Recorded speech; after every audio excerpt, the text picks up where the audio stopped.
St Mark chapter 14 beginning from verse 1 ivangeli ngaMark isahluko se-14. Emva kwezinsuku ezimbili kwaba khona iPhasika nomkhosi wesinkwa esingenamvubelo. Abapristi abakhulu nababhali bafuna isu lokumbamba ngobuqili bambulale. Ngakho bathi makungabi ngomkhosi kungaze kube khona isiyaluyalu ezweni. Kwathi eseBhethaniya endlini kaSimoni owayenochoko ehlezi ekudleni, kwafika owesifazane ephethe umfuma we-alabhaste wamafutha enadi lodwa elibiza kakhulu. Wachoboza umfuma wathela amafutha ekhanda lakhe. Kepha kwakukhona abanye abakhuluma bodwa ngokuthukuthela, bethi, "Kwenzelweni lokhu kuchithwa kwamafutha na? Ngokuba lawa mafutha ethengiswe ngawodanariyo abangaphezu kwama300 kwaphiwa abampofu." Bamthukuthelela kakhulu. Kepha uJesu wathi, "Miyekeni, nimhluphelani na? Usebenzile umsebenzi omuhle kimi. Ngokuba abampofu ninabo njalo. Nanini uma nithanda ningabenzela okuhle, kepha mina aninami njalo." Wenzile abengakwenza, wandulele ukuwugcobela umzimba wami ukumbelwa. Ngiqinisile ngithi kini, nomaphi lapho liyakushunyayelwa khona ivangeli ezweni lonke, kuyakukhulunywa nangalokho akwenzileyo kube yisikhumbuzo ngaye. UJuda Iskariyoti, omunye wabayi12, wayeseya kubapristi abakhulu ukuba amkhaphele kubo. Sebezwile bathokoza, bathembisa ukumnika imali. Wayesefuna ithuba lokumkhaphela. Ngosuku lokuqala lwesinkwa esingenamvubelo, okwakuhlatshwa ngalo iPhasika, abafundi bakhe bathi kuye, "Uthanda ukuba siye silungiselephi ukuba udle iPhasika na?" Wayesethuma ababili kubafundi bakhe wathi kubo, "Hambani niye emzini, khona nizakuhlangana nomuntu othwele imbiza yamanzi. Mlandeleni. Lapho engena khona anothi kumninindlu, 'Uthi umfundisi, iphi indlu yami lapho ngingadlela khona iPhasika nabafundi bami na?' Yena uza kunikhombisa ikamelo elikhulu eliphezulu elendlelweyo, lilungisiwe. Silungiseleni khona." Bahamba abafundi bafika emzini, bafumana kunjengokusho kwakhe kubo. Base belungisa iPhasika. Kusihlwa kwafika abayi12. Sebehlezi ekudleni, uJesu wathi, "Ngiqinisile ngithi kini, omunye kini odla nami uza kungikhaphela." Baqala kudabuka, bathi kuye ngamunye, "Kungaba yimi na?" Wathi kubo, "Ngomunye wabayi12 okha kanye nami esitsheni. INdodana yoMuntu iyakumuka, kambe njengokulotshiwe ngayo. Kepha maye kulowo muntu iNdodana yoMuntu ekhashelwa ngaye. Ngakukuhle kulowo muntu ukuba kazalwanga." Kwathi besadla, uJesu wathabatha isinkwa, wasibusisa, wasihlephula, wabanika, wathi, "Thathani nidle. Lokhu kungumzimba wami." Wayesethabatha isitsha, wabonga, wabanika, baphuza kuso bonke. Wathi kubo, "Lokhu kuyigazi lami lesivumelwano elithululwa ngenxa yabaningi. Qinisile ngithi kini, angisayi kuphuza okwesithelo somvini kuze kufike lolu suku engiyakusiphuza ngalo sisisha embusweni kaNkulunkulu." Kwathi sebehlabelele igama lokubonga, baphuma baya entabeni yeminqumo. UJesu wathi kubo, "Nonke niza kukhubeka ngokuba kulotshiwe ukuthi ngiyakushaya umalusi izimvu zihlakazeke. Kepha emva kokuvuswa kwami ngiyakunandulela kuya eGalile. UPetru wathi kuye, noma beyakukhubeka bonke, hhayi mina. UJesu wathi kuye, qinisile ngithi kuwe, namhlanje ngalobu busuku lingakakhali kabili iqhude uzakungiphika kathathu. Kepha waqinisa ngamandla wathi, noma ngingaze ngife nawe angisoze ngakuphika. Basho njalo bonke. Bafika endaweni ethiwa yiGetsemane. Wathi kubafundi bakhe, hlalani lapha ngisaya kukhuleka. Wathatha oPetru noJakobe noJohane waqala ukuba novalo nosizi. Wathi kubo, umphefumulo wami ulusizi kakhulu kuze kube sekufeni, hlalani lapha nilinde. Waqhubeka ingcosana, wawa phansi wakhuleka ukuba uma kungenzeka kudlule kuye lo mzuzu.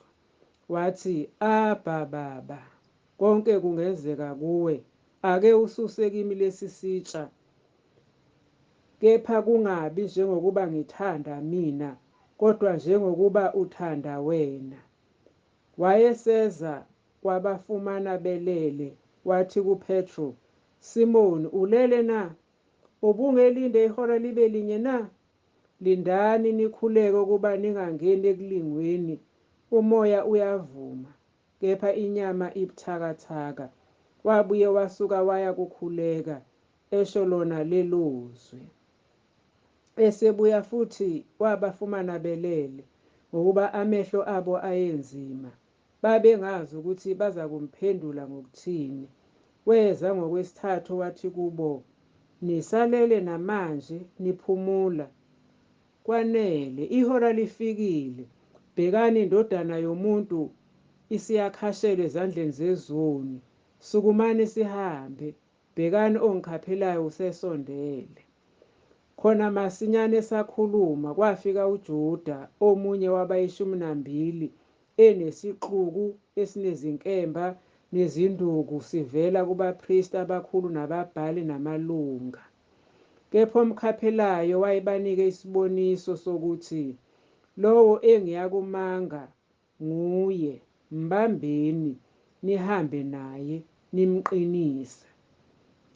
Esefikile wasondela kuye masinyane wathi, Rabi, wamanga. Base bembeka izandla bambamba. Omunye kwababemi khona wahosha inkemba, wayigenca inceku yompristi omkhulu, wayinquma indlebe.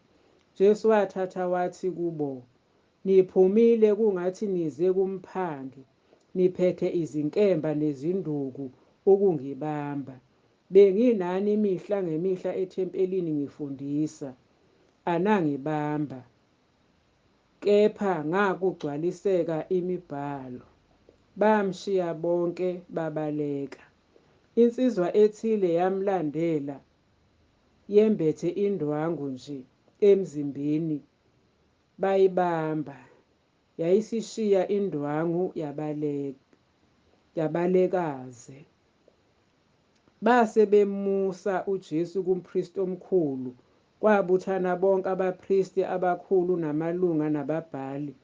UPetru wamlandela ekude, waze wangena egcekeni lompristi omkhulu. Wayehlezi kanye nezikhonzi otha umlilo. Abapristi abakhulu nomphakathi wonke bafuna ubufakazi ngoJesu ukuba bambulale, kepha ababufumananga, ngokuba abaningi bafakaza amanga ngaye, kepha ubufakazi babo abuhlangananga. Kwasukuma abathile bafakaza amanga ngaye, bathi, thina simzwile ethi ngiyakulidiliza leli thempeli elenziwe ngezandla, ngakhe ngezinsuku ezintathu elinye elingenziwe ngezandla. Nakuba kunjalo ubufakazi babo abuhlangananga. Kwase kusukuma umpristi omkhulu phakathi kwabo, wambuza uJesu wathi, awuphenduli lutho na? kuyini abakufakaza ngawe laba na? Kepha wathula, akaphendula lutho. Umpristi omkhulu wabuye wambuza wathi kuye, unguKristu, indodana yobongekayo na? Wathi uJesu, nginguye. Niyakubona indodana yomuntu ihlezi ngakwesokunene samandla iza ngamafu ezulu. Khona umpristi omkhulu waqebhula izingubo zakhe wathi, sisaswelelani ofakazi na? Senikuzwile uhlambalaza. Nithini na? Bamlahla bonke ngokuthi ufanele ukufa.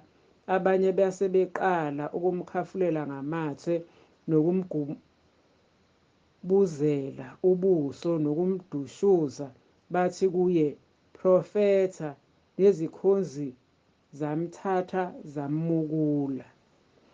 UPetro esegcekeni ngaphansi, kwafika enye yamantombazane ompristi omkhulu, yambona uPetro otha, yambheka, yathi, nawe ubunoJesu waseNazaretha. Kepha waphika wathi, angikwazi. Yebo, angikwizwisisi okushoyo. Waphumela enkundleni, lakhala iqhude.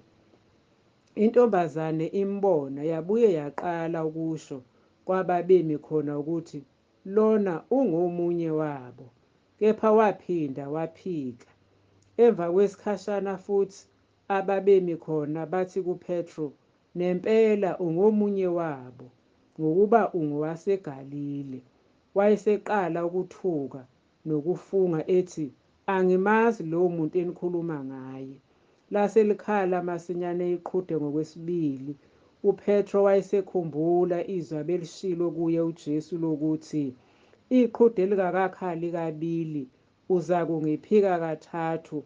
Wakhala nokukhala izinyembezi. St. Mark chapter 15 beginning from verse 1. Ivangelo kaMarku isahluko eseshumi nanhlanu. Kwathi masinyane ekuseni abapristi abakhulu namalunga nababhali nomphakathi wonke benza icebo, bambopha uJesu, bamqhuba, bamnikela kuPilato. uPilato wambuza wathi, wena uyinkosi yabaJuda na? Waphendula wathi kuye, usho khona. Abapristi abakhulu bammangalela ngokuningi. uPilato wabuye wambuza wathi, awuphenduli lutho na? Bheka, bakuthwesa icala ngokuningi kangaka. Kodwa uJesu akabe esaphendula lutho, waze wamangala uPilato. Kwathi ngomkhosi wayehleze ebakhululela isiboshwa sibe sinye abasicelayo. Kwakukhona-ke omunye, nguBarabha igama lakhe, owayeboshiwe kanye namahlubuka, wona ayebulele umuntu ekuhlubukeni. Isixuku senyuka saqala ukucela kuba abenzele njengalokho ebehleze ebenzela. Kepha uPilato wabaphendula wathi, nithanda ukuba nginikhululele inkosi yabaJuda na? Ngokuba wayekwazi ukuthi abapristi abakhulu bamnikele ngomhawu.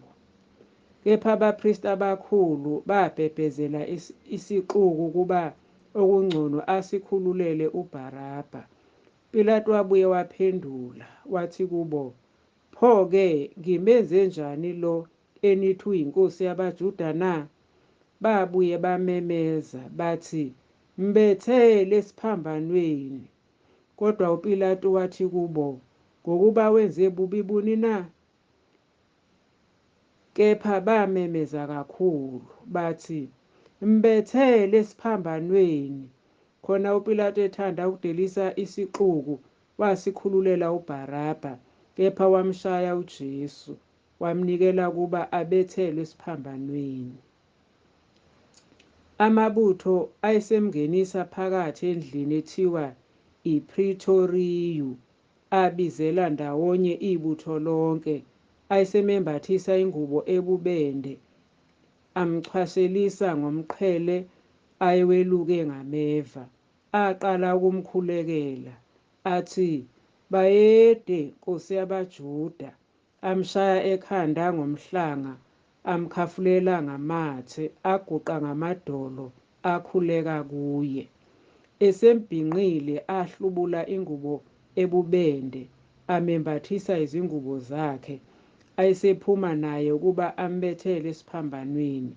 Acindezela umuntu obedlula, uSimoni waseKhurene, evela endle, uyise ka-Alexandru noRufu, ukuba athwale isiphambano sakhe. Asemisa endaweni yaseGolgotha, okungukuthi ngokuhunyushwa indawo yekhanda. Amnika iwayini elixutshwe nemure, kepha akalamukelanga. Ayesembethela esiphambanweni, abelana izingubo zakhe, enzelana inkatho ngazo ukuthi yilowo nalowo uyakuthathani. Kwakuyihora lesithupha esembethele esiphambanweni. Umbhalo wecala lakhe ubulotshiwe ngaphezulu wokuthi inkosi yabaJuda. Kwabethelwa kanye naye abaphangi ababili, omunye ngawesokunene nomunye ngawesokhohlo sakhe. Kwase kugcwaliseka umbhalo othi wabala kanye naboni. Abadlulayo bamhlambalaza benikina amakhanda abo, bathi, "Eya, wena odiliza ithempeli, ubuye ulakhe ngezinsuku ezintathu. Zisindise wehle esiphambanweni." Kanjalo nabapristi abakhulu bambhinqa bebodwa kanye nababhali, bathi, "Wasindisa abanye, angezisindise yena. UKristu inkosi yakwa-Israyeli makehle manje esiphambanweni ukuze sibone sikholwe." Nababethelwe kanye naye bamdumaza. Sekufikile ihora lesithupha, kwabamnyama emhlabeni wonke, kwaze kwaba yihora lesishagalolunye. Ngehora lesishagalolunye uJesu wamemeza ngezwi elikhulu wathi, "Eloyi, Eloyi, lama sabathani," okungukuthi ngokuhunyushwa, "Nkulunkulu wami, Nkulunkulu wami, ungishiyelani na?" Abanye kwababemi khona bekuzwa bathi, "Bheka, ubiza u-Eliya." Wayesegijima omunye wagcwalisa ilula ngoviniga, walichoma emhlangeni, wamphuzisa, wathi, "Yekani, sibone uma u-Eliya eza ukumehlisa." UJesu wayesememeza ngezwi elikhulu wafa. Khona isihenqo sethempeli sadabuka kabili, kusukela phezulu kuze kufike phansi. Kepha induna yekhulu eyayimaqondana naye, imbona efa ngokunjalo, yathi, "Nempela lo muntu ube yindodana kaNkulunkulu." Kwakukhona nabesifazane bebebukela bekude. Phakathi kwabo kwakukhona noMaria Magdalena, noMaria unina kaJakobe omncane nokaJose, kanye nokaSalome, ababemlandela eseseGalile bemkhonza, nabanye abesifazane abaningi abenyukela naye eJerusalema. Kwathi ukuba kuhlwe, ngokuba kwakulusuku lokulungisela, okungukuthi olwandulela iSabatha, kwafika uJosefa wase-Arimathiya, ilunga elidumileyo lomphakathi, owayewubheka naye umbuso kaNkulunkulu. Wangena ngesibindi kuPilato, wacela isidumbu sikaJesu. Kepha uPilato wamangala ngokuthi ngabe usefile. Wabiza induna yekhulu, wabuza kuyo ukuthi sekukade efile na? Esezwile enduneni yekhulu, wamnika uJosefa isidumbu. Wathenga indwangu enhle, wamehlisa, wamsonga ngaleyo ndwangu, wambeka ethuneni elaliqoshwe edwaleni, waginqela itshe emnyango wethuna. OMaria Magdalena noMaria unina kaJose babona lapho abekwa khona. St. Mark chapter 16 beginning from verse 1, ivangelo kaMarku, isahluko iseshumi nesithupha. Selidlulile isabatha oMaria Magdalena noMaria unina kaJakobe noSalome bathenga amakha ukuba beze bamgcobe. Ekuseni kakhulu ngosuku lokuqala lweviki beza ethuneni ekuphumeni kwelanga. Bakhuluma bodwa bathi, ngubani uyakusiginqela itshe lisuke emnyango wethuna na? Bathi ukubheka babona ukuthi itshe seliginqiwe ngokuba lalilukhulu kakhulu. Kuthe bengena ethuneni babona insizwa ihlezi ngakwesokunene yembethe ingubo ende emhlophe bethuka. Kepha yathi kubo, ningethuki, nifuna uJesu waseNazaretha obebethelwe esiphambanweni. Uvukile, kakho lapha. Bhekani nansi indawo lapho bebembeke khona. Kodwa hambani nitshele abafundi bakhe kanye noPetru ukuthi uyanandulela ukuya eGalile. Niza kumbona lapho njengalokho eshilo kini. Base bephuma babaleka ethuneni ngokuba babefikelwe ngokuthuthumela nokumangala. Kabashongo lutho kumuntu ngokuba babesaba. Esevukile kusekuseni ngosuku lokuqala lweviki, wabonakala kuqala kuMaria Magdalena ayekhiphe kuye amadimoni ayisikhombisa. Yena wahamba wababikela labo ababenaye uJesu, besalila bekhala. Kwathi bona sebezwile ukuthi uyaphila nokuthi uboniwe nguye, abaze bakholwa. Emva kwalokho wabonakala ngesinye isimo kwababili kubo bebehamba beya emaphandleni, nabo bahamba babikela abanye, nalabo abaze bakholwa. Ngasemva wabonakala kwabayishumi-nanye behlezi ekudleni, wabasola ngokungakholwa kwabo nangobulukhuni benhliziyo yabo, ngokuba bengakholwanga yilabo abambonileyo esevukile. Wayesethi kubo, hambani niye ezweni lonke, nishumayele ivangeli kukho konke okudaliweyo. Okholwayo abhaphathizwe uyakusindiswa, kepha ongakholwayo uyakulahlwa. Lezi zibonakaliso ziyakubalandela abakholwayo.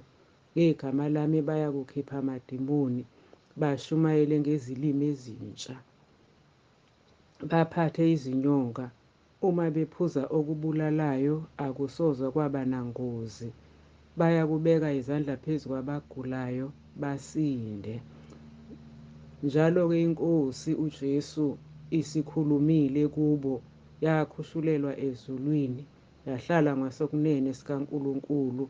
Kepha bona bephuma bashumayela ezindaweni zonke, iNkosi isebenza nabo, iqinisa izwi ngezibonakaliso ezilandelayo.